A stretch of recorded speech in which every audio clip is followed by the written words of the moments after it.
இவனுங்க இங்கே வந்து ஆர்எஸ்எஸ்காரன் வீட்டில் இல்லை பிஜேபிக்காரன் வீட்டில் வந்து ஒரு பெட்ரோல் குண்டு போடப்படுதுன்னு வச்சிங்களேன், நம்ம 90% பேருக்கு நமக்கு தெரியும் பார்த்துங்க. அது வந்து தனக்கு தானே தான் போட்டிருப்பானுங்க. அது ஒரு அரசியல் ஆதாயத்துக்காக, அதாவது அரசியல் நம்ம வளர்ச்சி அடையதுக்காக, அந்த கட்சியில் அவனுங்களே வளர்ச்சி அடையதுக்காக அவனுங்களே பாம்பு போட்டுப்பானுங்க. அப்புறம் காவல்துறை சார்பிலையும் நமக்கு ஒரு பாதுகாப்பு கிடைக்கும் அப்படிங்கிற ஒரு ஐடியா இருக்குது பார்த்துங்க. இது ரெண்டுக்காக தான் போடுவானுங்க. இங்கே அது பிரச்சனை கிடையாது பார்த்துங்க. இங்கே ஏன்னா மதவாதத்துக்கு எதிரான ஒரு நிலைப்பாடு இருக்குது. இங்கே அது பிரச்சனையே கிடையாது.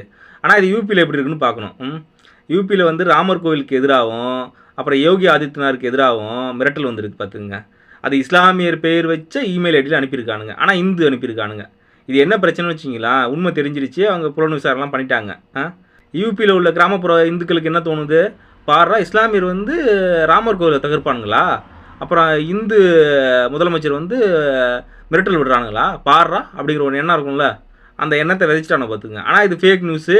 இது அதுக்கப்புறம் அவன் இந்து தான், அவன் மிரட்டல் விட்டவனுங்கன்னு கண்டுபிடிச்சாச்சு. ஆனால் இந்த நியூஸ் போய் சேராது பார்த்துங்க. இந்த மாதிரியான யுக்தியால் தான் அவங்க தேர்தலில் ஜெயிக்கிறானுங்க பார்த்துங்க தொடர்ந்து. இதுவும் ஒரு தேர்தல் யுக்தி தான். இப்போ நாடாளுமன்ற தேர்தல் நெருங்கிடுச்சுல, இந்த மாதிரியான சம்பவங்கள் தொடர்ந்து நடக்கும் பார்த்துங்க.